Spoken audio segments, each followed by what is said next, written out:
Ma copine m'a dit, et si tu n'étais pas le père de notre fils? Puis elle a prétendu qu'elle plaisantait.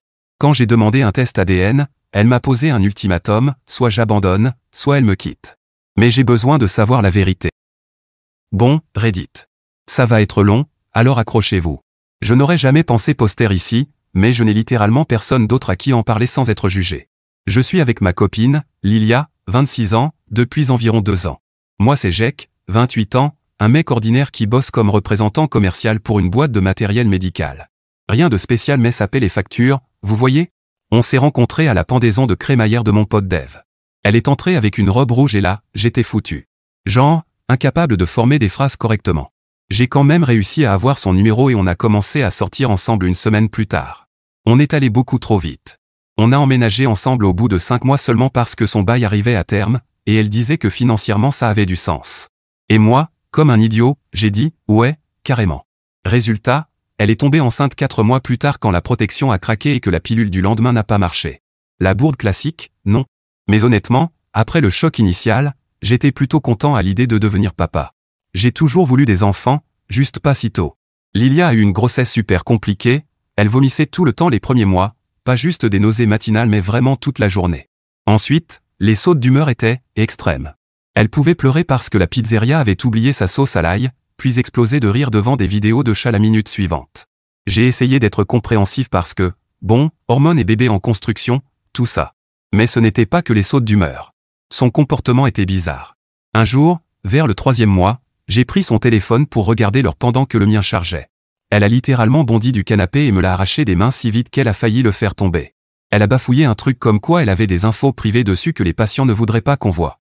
Elle est réceptionniste dans un cabinet dentaire. Genre, c'est quoi ces dossiers top secrets sur les dents? Mais j'ai laissé couler. Puis, au 2e trimestre, elle n'arrêtait pas de parler d'un collègue, Travis. Travis a dit ça, Travis pense ça, Travis est trop drôle.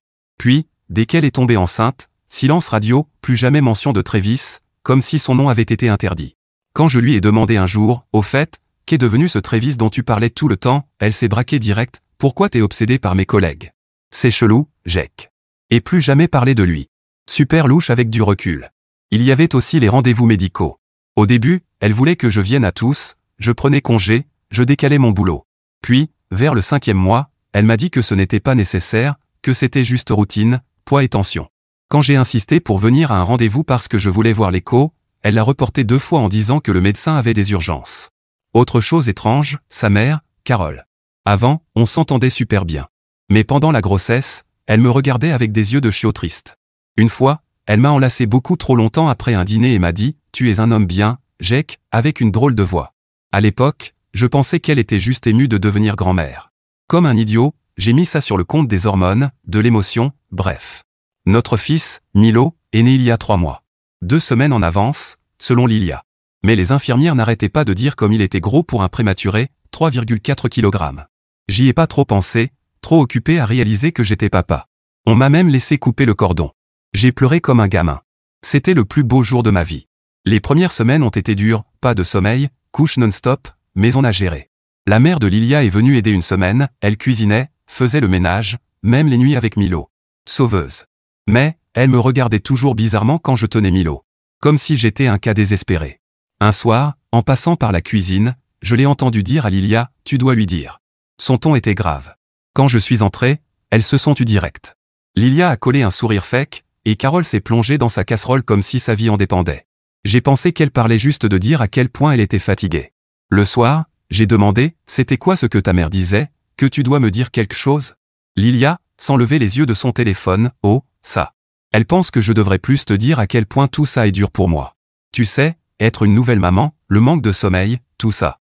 Ça tenait la route. » J'ai répondu, « Tu peux toujours m'en parler, tu sais ça. » Elle a juste soupiré, « Ouais, je sais. » Elle s'inquiète trop. Et j'ai laissé couler. Milo est mignon. De grands yeux bleus. Les miens sont verts, ceux de Lilia marron. Mais on m'a dit que c'est normal, que ça peut changer. Quand ma mère a dit que Milo ne me ressemblait pas trop, Lilia l'a tiré dehors pour une discussion privée. Elle est revenue toute sourire forcé mais clairement furieuse. C'est vrai que Milo n'a aucun de mes traits. Pas mon nez, pas mon menton. Mais les bébés ressemblent souvent à rien au début, non? Bref, 3 mois se passent, moi en mode papa heureux, Lilia super défensive dès qu'on parle de ressemblance. Puis dimanche dernier, tout a basculé au dîner chez ses parents. On y va tous les 15 jours. Carole fait des lasagnes ou du rôti, Franck, le père de Lilia, parle de pêche, ambiance famille parfaite. C'est chiant mais bon, bouffe gratos. Dimanche dernier, tout commence normalement. On arrive, Lilia porte Milo dans son siège. Carole le prend direct en faisant des bruits de bébé ridicules. Franck me file un soda, et on s'installe devant la télé. Il regarde une émission style Maury avec des tests de paternité en direct. Le gars soit pleure, soit fait des saltos selon qu'il est le père ou pas. Je mate à moitié, en checkant mon équipe de fantasy football. Lilia revient avec Milo et s'assoit à côté de moi.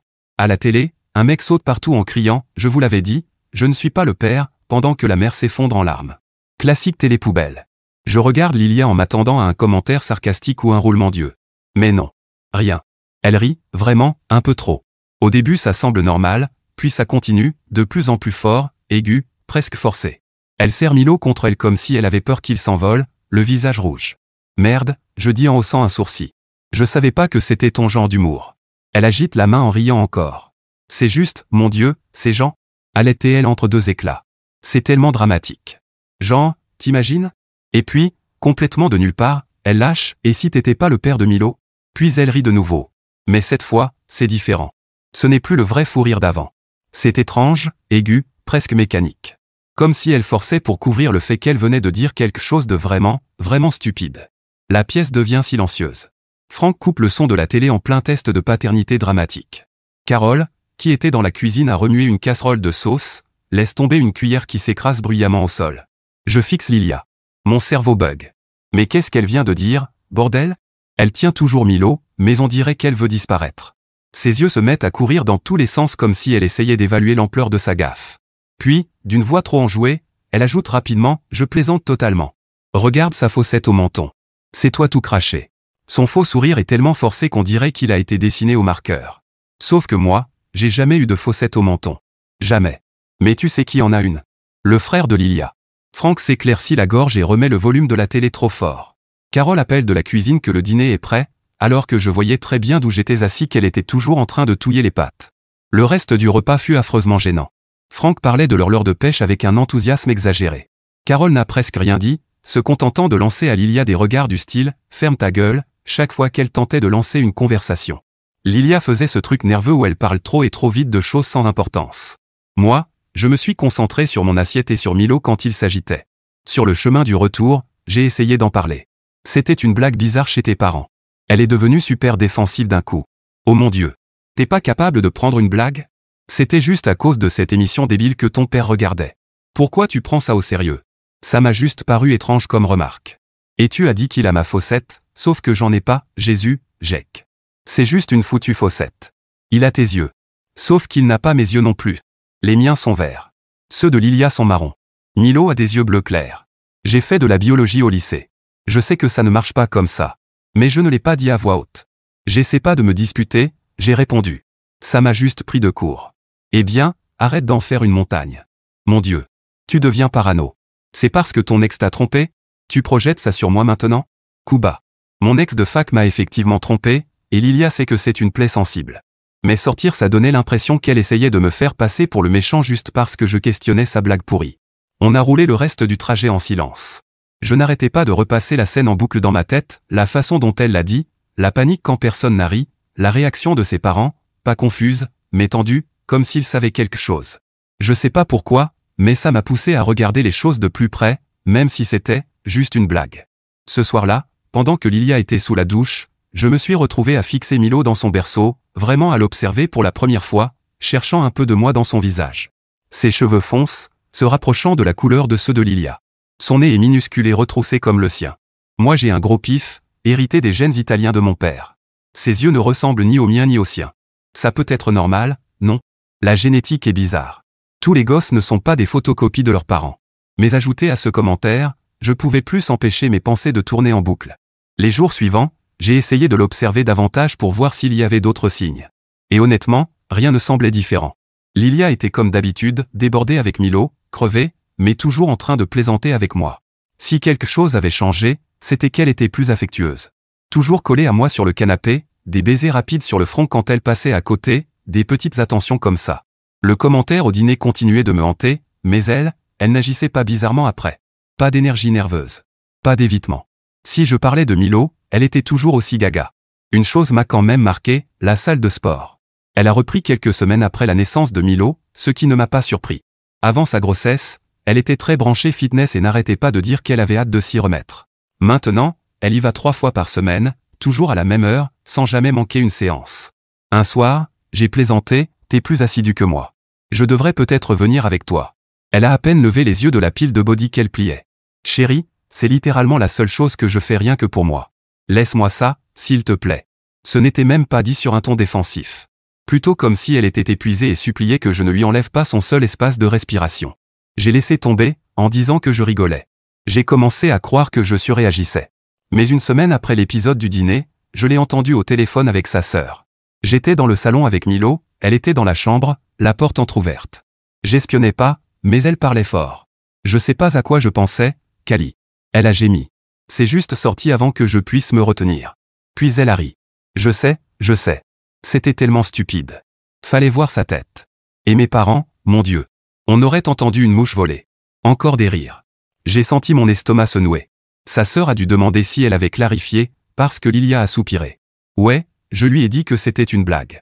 Je veux dire, évidemment. C'est pas comme si j'allais vraiment. Elle s'est arrêtée net. Bref, ouais. Il avait l'air de rien après. J'aurais dû entrer. J'aurais dû lui demander tout de suite pourquoi elle ressentait le besoin de préciser ça. Mais à la place, je suis resté assis, Milo sur mes genoux, faisant semblant de rien alors que ma poitrine se serrait. Je crois qu'elle a remarqué que je suis plus attentif, parce qu'elle devient bizarre quand je tiens Milo. Avant, elle était contente de me le laisser pour faire une sieste ou une douche. Maintenant, elle plane toujours autour, me l'arrache des bras en disant qu'il a besoin de sa maman dès qu'il gémit un peu. Et quand ma mère est venue la semaine dernière et a fait innocemment remarquer que Milo ne ressemblait pas trop à notre famille pour l'instant, Lilia a presque pété un plomb dans la voiture après, accusant ma mère d'être critique et de vouloir créer des problèmes. Ma mère est la personne la plus gentille au monde. Elle n'essayait absolument pas de semer la merde. J'ai continué à essayer d'étouffer mes soupçons, à me dire que je devenais parano, mais ce foutu commentaire chez ses parents avait planté une graine dans ma tête, et maintenant elle avait des racines. Je me suis mis à googler des trucs du genre, comment savoir si un bébé est le vôtre, ou, à quel âge les bébés commencent à ressembler à leur père, tard le soir quand Lilia dormait. J'ai lu que les bébés ressemblent souvent davantage à leur père au début, comme un truc évolutif pour que les pères restent présents. Mais Milo? Rien en lui ne crie, Jake Junior. Les soupçons grandissaient, et je commençais à voir Milo comme un gosse au hasard, qui n'était pas le mien. Je remarquais que j'allais trop loin, mais je ne savais pas quoi faire. J'avais besoin de preuves. Le point de rupture est arrivé il y a 3 nuits. Nous nous disputions pour savoir à qui c'était le tour de laver les biberons. J'avais fait des heures sub toute la semaine et j'étais crevé. Lilia se plaignait de les avoir lavés 3 soirs de suite, ce qui n'était même pas vrai. C'était 2 fois, mais peu importe. En plein milieu de l'argument, elle a sorti la carte ultime de la maman, j'ai mis ton fils au monde. Le minimum que tu pourrais faire, c'est laver ses biberons sans te plaindre. Quelque chose en moi a craqué. Avant que mon cerveau puisse arrêter ma bouche, j'ai lâché, est-ce qu'il est vraiment mon fils d'ailleurs? Parce que je commence à en douter. Putain de merde. Le regard sur son visage. Je n'ai jamais vu quelqu'un passer de la colère à la terreur blême en un clin d'œil comme ça. Elle est restée figée pendant 3 secondes entières, bouche ouverte. Puis elle a explosé. Un vrai niveau nucléaire. Comment oses-tu? Je l'ai porté 9 putains de mois. Je me lève toutes les nuits pendant que toi tu dors comme une pierre. Et toi tu oses remettre en question s'il est à toi. Mais quel genre de monstre fait ça? Elle hurlait tellement fort que je craignais que les voisins appellent les flics. Milo s'est mis à pleurer dans son berceau à cause du vacarme, mais je n'ai pas lâché cette fois. S'il n'y a rien à cacher, faisons juste un test ADN et mes peurs débiles disparaîtront. Ça ne devrait pas être un problème s'il est vraiment à moi, non? C'est laquelle a totalement perdu les pédales. Elle a attrapé un vase sur la table basse et l'a balancé contre le mur. Le verre a volé en éclats. Puis elle s'est effondrée en sanglots, des sanglots qui secouaient tout son corps. Je ne vais pas infliger un test à mon fils juste parce que tu es insécure. Si tu ne me fais pas confiance, qu'est-ce qu'on a encore? Comment peut-on être une famille si tu penses que je suis une menteuse et une traîtresse? Elle a filé dans la chambre, et moi je suis allé vérifier que Milo allait bien malgré tous ses cris. Quand je suis revenu, Lilia fourrait des vêtements dans un sac de sport. Qu'est-ce que tu fais? J'ai demandé. Je ne reste pas ici avec quelqu'un qui pense que je suis une pute, elle a dit en pleurant encore. Je prends Milo et je vais chez mes parents jusqu'à ce que tu retrouves la raison. J'ai essayé de calmer le jeu, Lilia, allez. Parlons-en comme des adultes. Il n'y a rien à dire. Soit tu me fais confiance et tu laisses tomber, soit non. C'est aussi simple que ça. Elle a préparé le sac de couches, a pris Milo dans son berceau et a franchi la porte avant que je réalise ce qui se passait. Elle m'a juste envoyé un texto 20 minutes plus tard disant qu'elle était arrivée chez ses parents en sécurité. Comme si je me souciais d'elle à ce moment-là. Tout ce que je voulais, c'était être sûr que Milo allait bien. Je ne savais plus quoi penser une fois qu'elle était partie. Le poids de tout ça m'est tombé dessus d'un coup. Et si je me trompais? Si je venais de détruire ma famille pour rien, juste à cause de ma parano? Mais en même temps, et si j'avais raison? Dans ce cas, qu'est-ce que cette dernière année de ma vie voulait dire? Elle est restée chez ses parents 3 jours entiers. Sa mère m'a appelé le 2e jour pour me dire que je devrais avoir honte d'accuser Lilia d'une chose pareille. Je lui ai demandé cash, à Carole, si elle savait avec certitude que Milo était mon fils. Elle a raccroché. Ça m'a dit tout ce que j'avais besoin de savoir. Lilia est revenue vendredi, toute calme comme si de rien n'était. Elle a dit qu'elle avait réfléchi et qu'elle pouvait comprendre pourquoi je pouvais avoir des doutes, vu mon passé avec mon ex qui m'avait trompé. Puis elle m'a posé un ultimatum, laissez tomber cette histoire de paternité définitivement, et on pourra reconstruire la confiance, ou alors c'est fini. Je n'élèverai pas mon fils avec quelqu'un qui ne me fait pas confiance. Remarque bien, elle a dit mon fils, pas notre fils. Ouais, j'ai capté ça aussi. J'ai décidé de jouer le jeu juste pour connaître la foutue vérité. J'ai fait semblant d'être d'accord, je lui ai dit que j'étais désolé d'avoir exagéré, que je l'aimais elle et Milo, et que je voulais qu'on reste une famille. Elle avait l'air d'y croire, mais l'ambiance est restée tendue tout le week-end. Des sourires forcés, des conversations superficielles. Mais dans ma tête, je savais ce que je devais faire. Ça ne disparaîtrait pas. Ce commentaire chez ses parents, sa réaction extrême quand j'ai parlé du test. Je devais savoir la vérité. Alors lundi, j'ai commandé un kit ADN de paternité à domicile en ligne, payé en express pour livraison le lendemain. Le colis est arrivé mardi quand Lilia était au travail. Je l'ai planqué dans mon sac de sport, dans le coffre de ma voiture. J'ai essayé de me comporter normalement les jours suivants, faire semblant que tout allait bien, m'occuper de Milo, faire la vaisselle sans qu'elle demande, même lui offrir des fleurs un soir pour vraiment vendre l'acte du « j'ai tourné la page ». À l'intérieur, pourtant, j'étais en vrac complet. Je dormais à peine, je fouillais son téléphone dès qu'elle le laissait traîner, ce qui n'arrivait presque jamais, je l'ai même suivi à la salle un jour, sans rien trouver de suspect. Jeudi, j'ai enfin eu ma chance. Lilia a dit qu'elle allait prendre une longue douche pour se détendre. Milo dormait dans son berceau. Timing parfait. J'ai sorti le kit de ma voiture, lu les instructions 5 fois pour ne pas me louper. Il fallait frotter l'intérieur de la joue du bébé, puis la mienne, sceller les échantillons séparément et les envoyer par la poste. Mes mains tremblaient tellement que j'avais du mal à ouvrir le paquet. Je suis entré à pas de loup dans la chambre de Milo, le fixant vraiment, ce petit bonhomme qui pouvait bien ne pas être le mien. Il dormait profondément, faisait ces petits sursauts de rêve que font les bébés. Pendant un instant, j'ai failli renoncer. Et si je me trompais, et que je détruisais tout ça pour rien? Mais je me suis souvenu du visage de Lilia quand j'avais demandé un test. Pas choqué, pas blessé, effrayé. Ce n'est pas comme ça que réagit une personne innocente. J'ai doucement frotté l'intérieur de la joue de Milo, en faisant attention de ne pas le réveiller. Il a bougé un peu, mais ne s'est pas réveillé. J'ai scellé l'échantillon, puis fait le mien, emballé le tout dans l'enveloppe avec mes infos de paiement. La douche s'est arrêtée au moment où je finissais. J'ai planqué l'enveloppe dans ma poche et j'ai à peine eu le temps de regagner le salon avant que Lilia ressorte en peignoir. Elle m'a demandé ce que je faisais, j'ai dit que je vérifiais juste Milo. Le lendemain, j'ai posté le test pendant ma pause déjeuner, payé 2 cents $ pour un traitement rapide. Il disait que les résultats arriveraient en 2 ou 3 jours ouvrables. Je pensais être tranquille jusqu'à samedi matin. Lilia faisait la lessive, ouais, j'aurais dû la faire moi-même, erreur de débutant, et elle est tombée sur le reçu du labo ADN dans ma veste. J'avais complètement oublié qu'il y était encore. Elle est entrée dans le salon où je donnais le biberon à Milo, tenant le reçu comme si c'était une preuve au tribunal. Son visage était rouge, ses yeux fous. « C'est quoi ce bordel ?» a-t-elle craché, en me brandissant le papier sous le nez. Je n'ai même pas regardé, je savais déjà. Milo s'agitait dans mes bras, sentant la tension. Je l'ai serré un peu plus, lui frottant le dos. « Tu es allé derrière mon dos alors que tu m'avais promis d'arrêter avec ça? Quand est-ce que tu l'as fait? Pendant que j'étais sous la douche? Sérieusement ?» Elle criait si fort que Milo s'est mis à hurler, et je l'ai instinctivement serré encore plus, essayant de le calmer. Elle était trop hors d'elle pour le tenir. « Si tu n'as rien à cacher, pourquoi tu as si peur des résultats ?» Ma voix restait calme. Je n'allais pas me mettre à hurler devant Milo. Le corps entier de Lilia tremblait. Elle a pris de grandes inspirations irrégulières, puis elle a éclaté en sanglots. « Même si c'est bien ton fils, tu as tout foutu en l'air, » sanglota-t-elle. « Comment pourrais-je encore te faire confiance? Tu es allé derrière mon dos. Tu as pris l'ADN de mon bébé sans me demander. » Je suis allé poser doucement Milo dans sa balancelle. J'avais besoin de mes mains libres pour cette discussion. Je ne vais pas m'excuser d'avoir eu besoin de savoir la vérité, ai-je dit fermement. Mais je suis désolé d'avoir dû le faire comme ça. Tu ne m'as laissé aucun choix, Lilia. Ce doute me rongeait vivant. Ses sanglots se sont accélérés, elle s'est essuyée le visage avec colère. Pourquoi tu ne pouvais pas juste me faire confiance? J'ai ri, un rire amer, sans joie. Tu es sérieuse? Après tout ça, tu balances une remarque chelou chez tes parents, tu pètes un câble dès qu'on parle de la ressemblance de Milo. J'essaie d'en discuter, tu me bloques. Je mentionne la chronologie, tu deviens défensive. Qu'est-ce que j'étais censé penser? Elle se tut, les lèvres serrées en une ligne mince. Quand arrivent les résultats? Sa voix était faible maintenant. Lundi ou mardi. Un lent hochement de tête. Elle me fixa un long moment, puis inclina la tête. Et s'il prouve qu'il est bien ton fils, alors quoi? Je n'ai même pas hésité. Alors je passerai tout le temps qu'il faudra à me racheter, à reconstruire notre confiance, à prouver que je t'aime, toi et Milo. Et je le pensais. Vraiment. Mais ensuite, son expression changea, s'assombrit. Et s'il prouve ce que tu crois, qu'il n'est pas ton fils? Ça m'a pris de court. Je n'avais pas vraiment laissé mon esprit aller jusque-là. Je ne sais pas. Lilia inspira brusquement, puis fit volte-face. Elle attrapa Milo de sa balançoire et le serra contre elle comme un bouclier. Je l'emmène chez mes parents pour le reste du week-end. Je ne l'ai pas arrêté. J'ai juste hoché la tête. C'est probablement mieux comme ça, ai-je marmonné.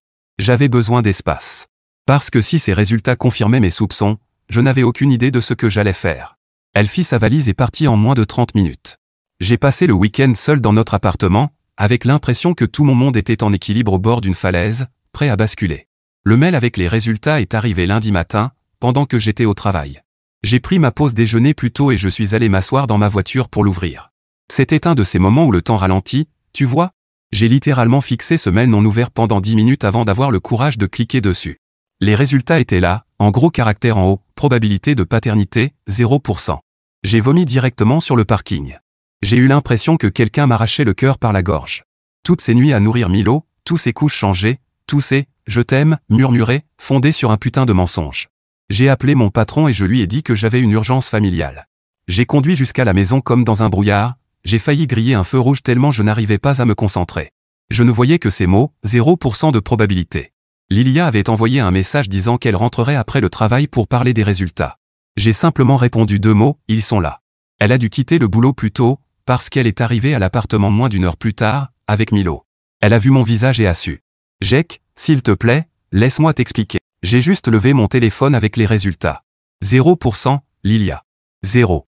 Elle s'est effondrée immédiatement, a posé Milo dans sa balançoire et s'est écroulée en larmes sur le canapé. Entre 2 sanglots, elle a fini par dire la vérité.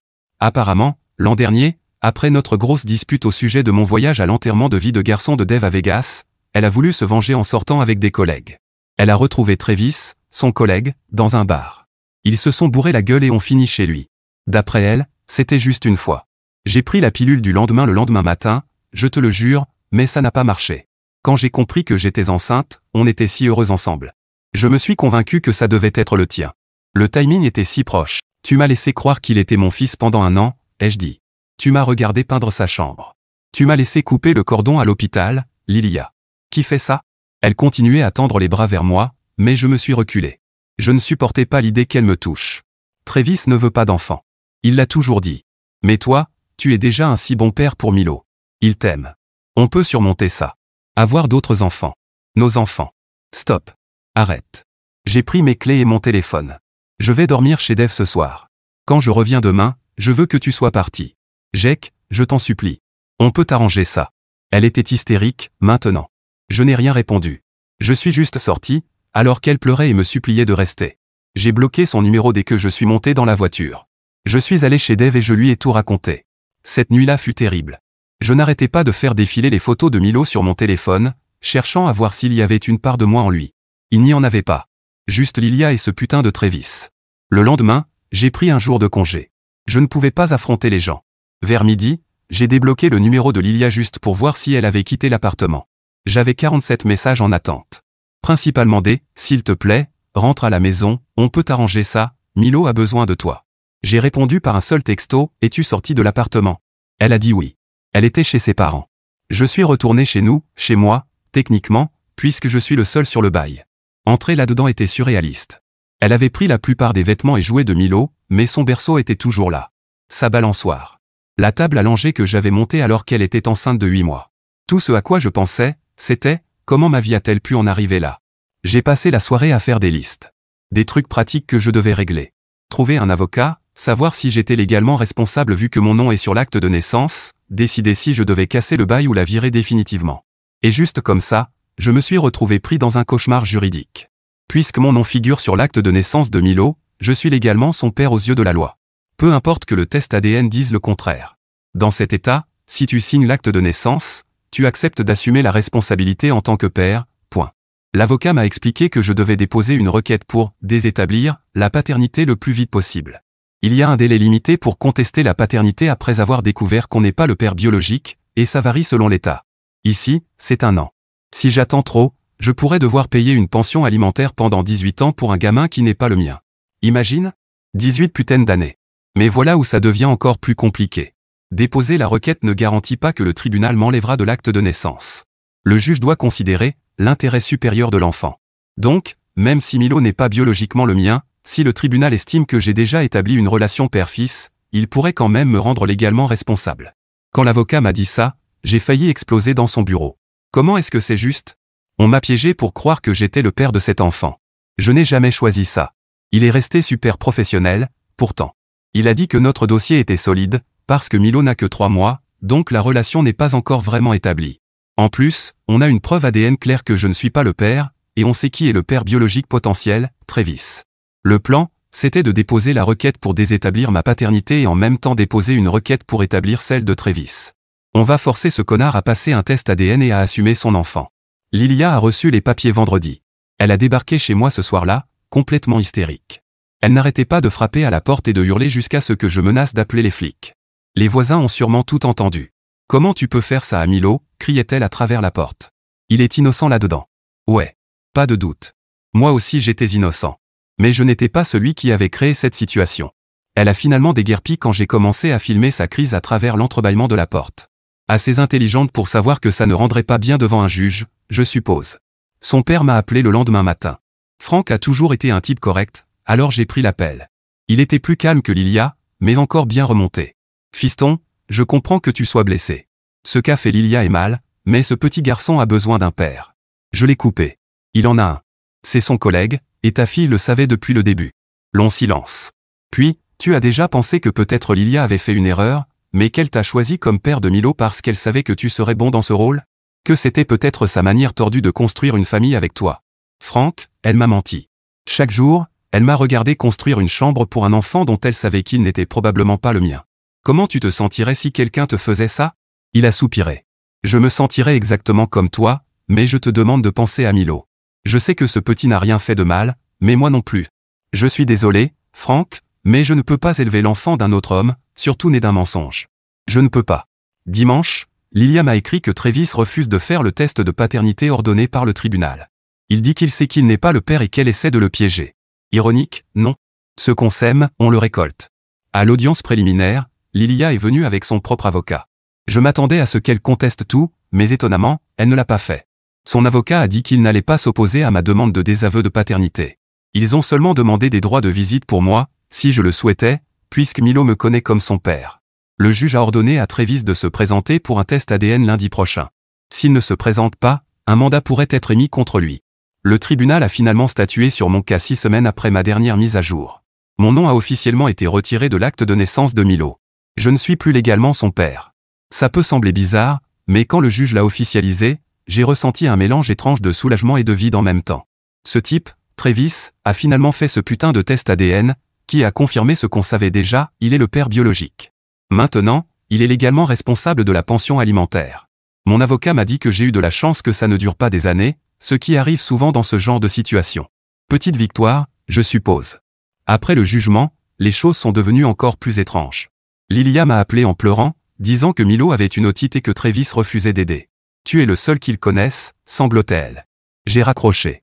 Le lendemain, elle s'est pointée à mon appartement avec Milo, frappant à la porte et pleurant. Je n'ai pas répondu. J'ai regardé par le Judas pendant qu'elle finissait par abandonner et repartir. Elle a glissé un mot sous la porte qui disait simplement « Il sera toujours ton fils dans ce qui compte vraiment ». J'ai brûlé ce papier dans l'évier de la cuisine et demandé à mon avocat d'envoyer une lettre de mise en demeure. Depuis, elle ne m'a plus contacté. Ça a été dur, je ne vais pas mentir.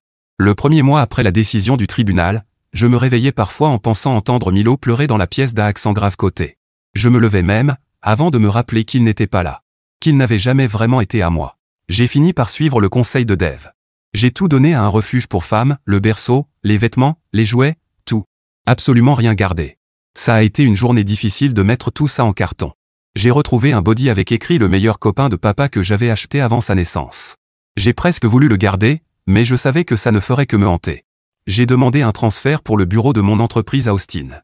Nouvelle ville, nouvel appart, nouveau numéro de téléphone, tout nouveau départ. J'ai seulement dit à 2 amis proches où j'allais. Un vrai nouveau départ. Pour ceux qui traversent une situation semblable, faites le test ADN immédiatement si vous avez le moindre doute. N'attendez pas, et prenez un avocat tout de suite. Le système judiciaire n'est pas conçu pour être juste avec les gars dans notre situation. Et découvrir que quelqu'un que vous aimiez pouvait vous mentir en pleine face chaque jour pendant 1 an, ça vous détruit la tête. Ça rend difficile de faire confiance à qui que ce soit. Je travaille là-dessus en thérapie aussi. Je ne pense pas poster de mise à jour à nouveau. Je ferme ce chapitre de ma vie pour de bon. J'avance. Je me concentre sur moi-même, mon boulot, mon chien, et je reprends contact avec de vieux amis qui ne me parlent pas du bébé. Merci à vous tous de m'avoir aidé à traverser la période la plus sombre de ma vie. Pour tous vos conseils, votre soutien, et juste m'avoir laissé vider mon sac, ça a compté plus que vous ne l'imaginez. Eddie. Pour ceux qui demandent si je sortirai à nouveau avec quelqu'un, oui, un jour. Juste pas encore. Trop de problèmes de confiance, vous voyez? Eddie 2. Pour tous ceux qui demandent des nouvelles de Travis, la dernière fois que j'ai entendu parler de lui, Lilia l'emmenait de nouveau au tribunal parce qu'il n'avait pas payé la pension alimentaire. Pas mon cirque, pas mes singes.